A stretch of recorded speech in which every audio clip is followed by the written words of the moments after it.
Thanks for joining us for CBN News Today. I'm Lori Johnson. And I'm Ephraim Graham. Muslims in several countries are outraged over the newest cover image of the Prophet Muhammad by the French satirical magazine Charlie Hebdo.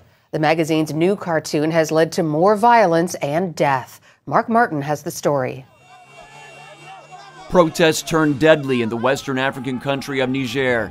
The president of Niger says at least 10 people were killed in 2 days of violent protests against Charlie Hebdo's newest cartoon on its latest cover depicting the Prophet Muhammad. The latest issue of the French satirical weekly hit newsstands on Wednesday. It was the first following the January 7th attack on its headquarters that left 12 people dead. Over the weekend, protesters set churches on fire in the capital of Niger. Police and army officers tried to break up the crowd by firing tear gas.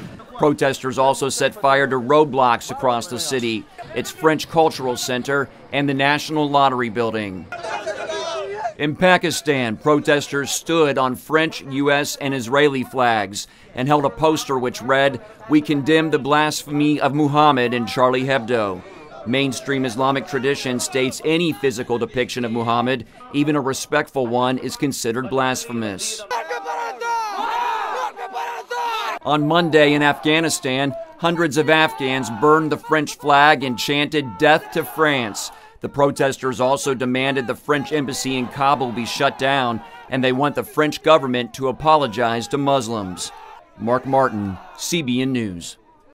Thousands of people made their way to Selma, Alabama and Atlanta, Georgia this weekend to celebrate the life and legacy of Dr. Martin Luther King. In Alabama, Hollywood stars from the movie Selma made their way to the town to march across the Edmund Pettus Bridge, the bridge where a civil rights march in 1965 turned bloody when it was met by police with clubs and tear gas. Everybody who crossed that bridge on Bloody Sunday and then had the courage to get up and go again on Tuesday, and then do the final march. Every single person who was on that bridge is a hero. The events are chronicled in the new film Selma. January 16th was National Religious Freedom Day. The day commemorates the 1786 passage of the Virginia Statute for Religious Freedom. This statute became the basis for the U.S. Constitution and the First Amendment. CBN News' Heather Sells spoke to Daniel Bloomberg, senior counsel with the Beckett Fund, about National Religious Freedom Day and some of the major battles facing the faith community. We are just coming out of a big year for religious liberty. The Supreme Court ruled in the Hobby Lobby case that the company does not have to set aside its religious convictions on birth control to comply with a government mandate. And then at the same time, of course, the High Court let stand a New Mexico ruling that said a wedding photographer who refused to photograph a gay wedding was violating the state's Human Rights Act. So when you think about these various cases, how would you assess the current climate for religious liberty? Well, I think right now is an excellent time to be standing up for religious liberty. And I think there's two reasons for that. One is that we have very significant challenges to religious liberty taking place nationwide. And so we have people who are attempting, and governments that are attempting to force religious believers out of the public square. They're attempting to say that religion is something toxic and it's something that people can't participate in and fully embrace. And then also we have attacks by governments that are trying to attack religious beliefs in private life. So for instance, like the Hobby Lobby case that you just mentioned, where these are private business owners, private family business that since the 1970s has been working to advance their faith and you know have a business that allows their family to survive and provides employment for other folks. But also, now is a really good time to stand up for religious liberty because we are winning. We're winning overwhelmingly in the courts. So when you look at the overall cases that are coming out right now in the courts, do you feel like religious liberty is winning more of the time? Yes, definitely. There's a lot of reason to be optimistic for religious liberty. I mean, just look at the Supreme Court last year. So we have the federal government, the most powerful government in the world, the government that can put a man on the moon, they can put mail in your mailbox, their thermonuclear power. They lost 3 times at the U.S. Supreme Court in front regarding this issue of the abortifacient mandate, where they were trying to force ministries and family-run faith-based businesses to provide abortion and contraceptive drugs in their health insurance policies. They lost in the Little Sisters of the Poor case at the beginning of the year last year. They lost in the Hobby Lobby case. And they lost again in the Wheaton College case. When you look ahead to 2015, what are some of the big cases, the big battles that you're keeping an eye on? Some of the cases that we see coming up in this next year are, for instance, the Holt v. Hobbs case, which is another Becket Fund case that has to do with whether prisoners can be protected and exercising their religious freedom in prison, which of course is incredibly important because, among other things, we see that faith dramatically decreases rates of recidivism. We also see more issues about the question of whether or not the federal government will ultimately be successful in forcing folks like the Little Sisters of the Poor to have to participate in a scheme to provide contraceptives to their employees. So these are just two very big cases that are coming up in the next year, and we have a lot of reason to expect that the courts will do the right thing because believers are doing the right thing. And to see more of this interview, simply log on to cbnnews.com. This week, pro-life advocates will gather in Washington for the annual March for Life. In the abortion battle, some accuse pro-lifers of focusing only on the child in the womb and ignoring the needs of the mother and her newborn. As Paul Strand explains, a clinic right across from Denver's Planned Parenthood is helping to put that notion to rest. Some 15,000 to 16,000 women get abortions in Colorado during the average year, many of them right here. For years now, the second largest abortion clinic in America has been churning out dozens of the procedures every day here in this Denver neighborhood. But now they have a competitor. The Lighthouse Women's Center sits just across the street with its sign in full view of almost anyone heading to Planned Parenthood. It offers women an alternative to abortion, along with help for their unexpected pregnancy in the form of ultrasounds, counseling, medical care, and supplies. Monsignor Bernard Schmitz, who's prayed and protested outside Planned Parenthood, told CBN News he's overjoyed at the Lighthouse Clinic opening. Some of the girls and the men who come here because they think it's the only alternative they have. Lighthouse's executive director agrees the new center represents hope. This is like last chance for gas for 1,000 miles for these girls.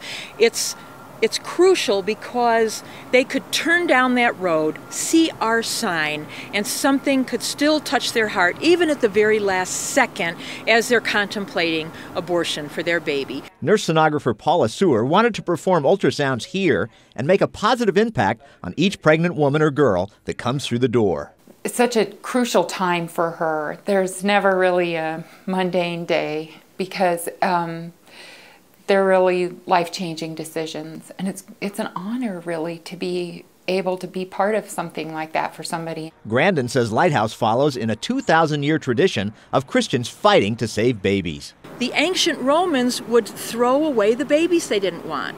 They'd put them out in the street or out in the wilderness to freeze to death, or for wild animals to kill them. But Christians observed that even 2,000 years ago, and they rescued those babies and raised them as their own. And that made such an impact on a lot of the Romans that it caused them to convert. While Monsignor Schmitz supports the Planned Parenthood protests, he's happy that Lighthouse provides a real alternative for those contemplating abortion. It's not just some people gathered on a corner, but there's a place where they can go. There's a place where they can be received. There's medical services there. There's honest, good people there. And Sewer says prayer follows each visitor to Lighthouse. Our encounter might be brief, but we don't forget them. And of course, God doesn't forget. In these desperate times, many women may feel there's no alternative but abortion. But that's what the Lighthouse Women's Center has come to Denver to show and to prove. No woman should give up hope, and she should never give up on her baby. Paul Strand, CBN News, reporting from Denver, Colorado. Human trafficking, it is one of the fastest growing crimes in America today. We're going to show you a unique program that is using street smarts for prevention and to tackle the problem. January is Human Trafficking Awareness Month. It's grown so much that it's challenging the drug trade as the most profitable criminal enterprise in the country. In Chicago, police realize they cannot fight this problem alone, so they're getting some help.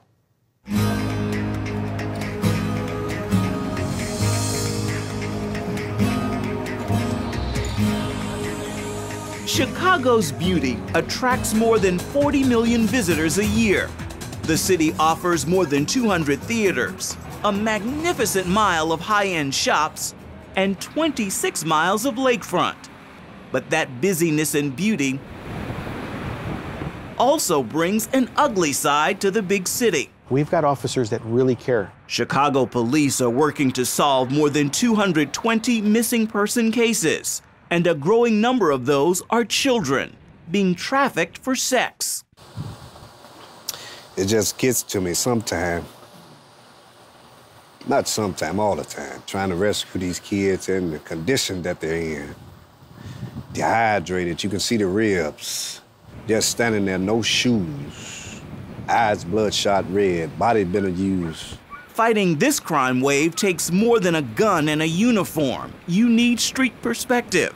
That's where community activist Andrew Holmes and former cop Carlos Rodriguez come in. When we're on the street with working side by side with the Chicago Police Department, providing them with information that they know that there are children involved. And you know, a police officer will take a lot of calls, but when it's a child, that's a sore spot for any police officer. Both now work as private investigators with Morrison Security. She fits the physical description of a 14-year-old that might be missing out there. And they lead the firm's volunteer effort to rescue victims of sex trafficking. Carlos and Andrew Holmes, you know, they're the rock stars. They're the real rock stars of this whole thing. They're my heroes, and I always tell them that. Sean Morrison owns the business and doesn't charge victims' families for the search and rescue. We've seen been called to this, and we do look at it as a calling. People say, why do you do this?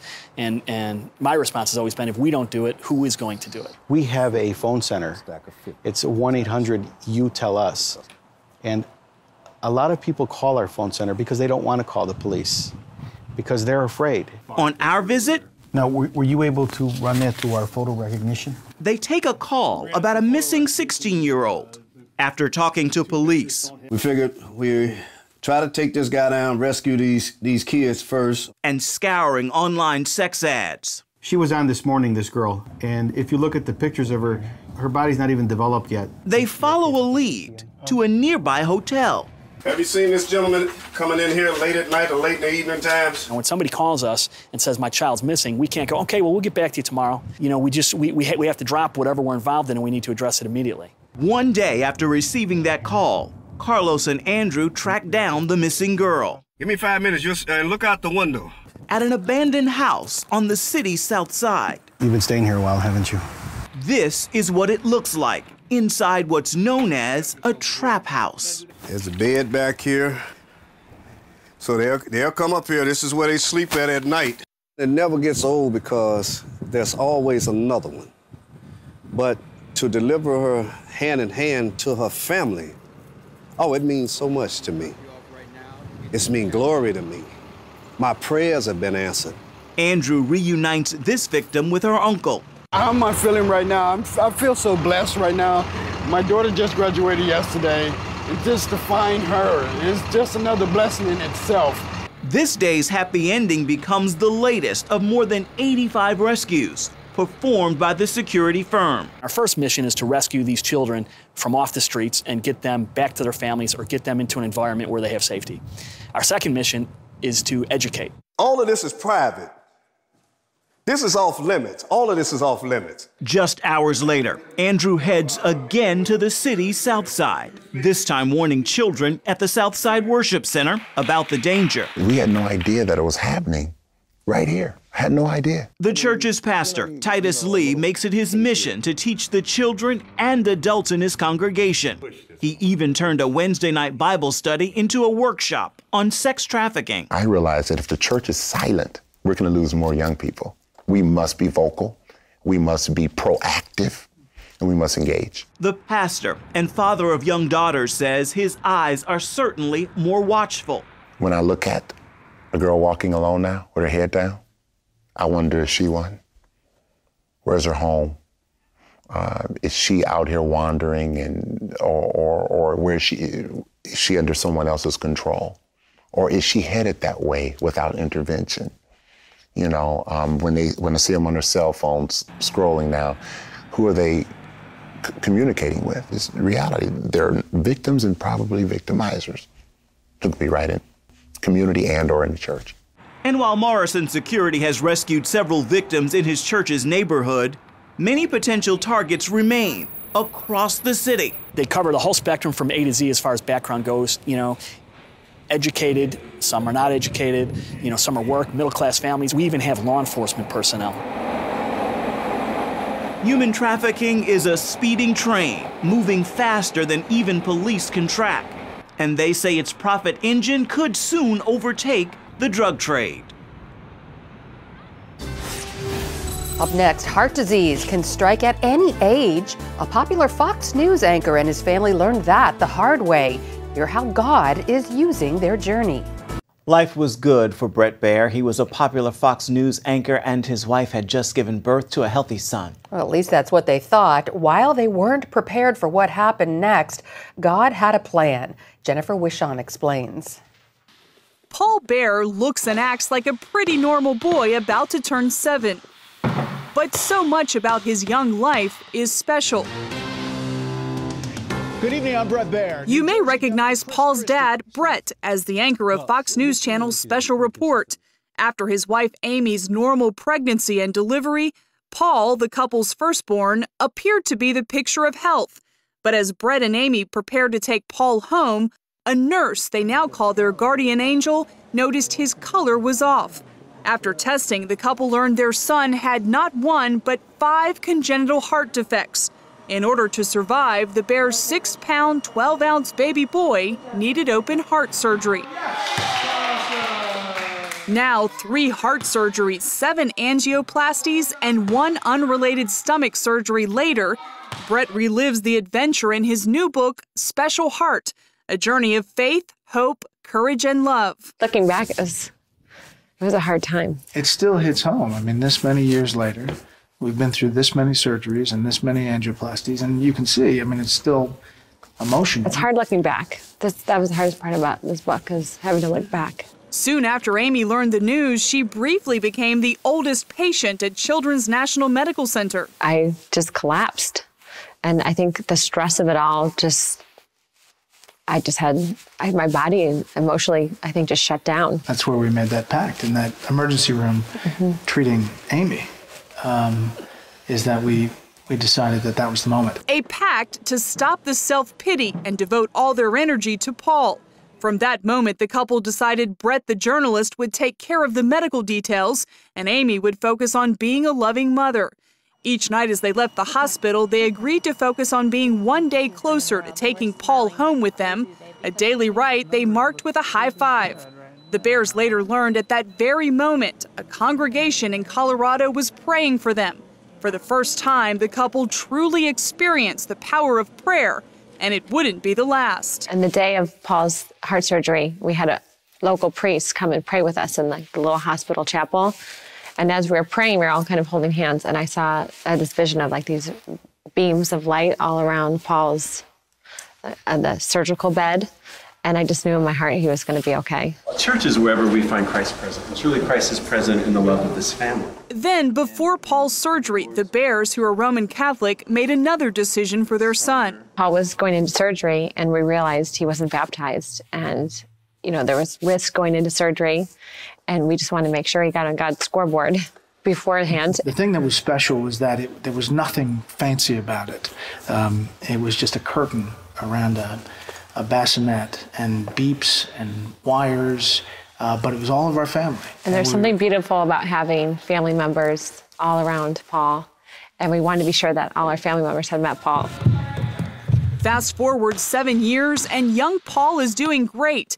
To look at his calendar full of soccer, baseball, basketball, and golf lessons, you'd never know he has a defective heart. In fact, I was joking with his surgeon a couple weeks ago, and I said, that last surgery, if you could have just turned it down just a hair, because we have to run them like dogs to get them to sleep. At bedtime, Paul prays for other kids with health issues, and as a veteran with the scars to prove it, he offers advice. Don't be scared, be brave, and don't think about it.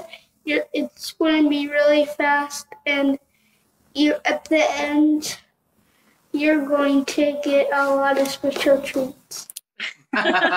Watching Paul go through his last surgery was tough on everyone. It was really hard going through the surgery, but I'm glad I made it through. So is his younger brother, Daniel. I was my best friend, and then I'm glad you helped. Although you may not realize it, Paul's not alone when it comes to his illness. That stat is staggering. 1 out of 100 kids is born with a congenital heart defect, and half of them have to have some kind of surgery or procedure in the first 6 months of their life. Many kids go undiagnosed, a tragic fact the Bears would like to help change. That's why Brett is donating every penny he makes on the book to groups working on pediatric heart disease. Paul has at least one more heart surgery in his future, along with more than a few angioplasties. It's not what they hoped for their son, but now Brett and Amy see their family's circumstance as a gift. I feel like God tapped us for a reason, and we have a responsibility in that. And whatever our course is, I feel like we'll get through it. And I think it's strengthened our marriage and us as parents, hopefully. And we kind of put blinders on us to what's important, and we don't get distracted. But God's plan is a big part of that. And you look back and you think, all these coincidences, there's really, you think about it, coincidence is something bigger. There's something bigger happening. Because a lot of our life, we can look back at different moments where we think, hey, this had to be a bigger plan, a blueprint. Yeah, I agree. And I think we're fortunate because we share those same values and thoughts, and together I think we make a good team. We do. One day closer. Jennifer Wishon, CBN News, Washington. And finally, some fifth graders in Washington, D.C. recreated one of the most pivotal moments of the civil rights movement. They reenacted Martin Luther King's I Have a Dream speech at Lincoln Memorial. I have a dream that one day I kind of felt the speech because a long time ago my grandpa he heard it, so he told me a lot about Martin Luther King. It was amazing. I mean, this is a once-in-a-lifetime opportunity, and I was glad that I was a part of it. The dream lives on in a new generation. That's it for now for CBN News Today. Thanks for joining us. See you tomorrow.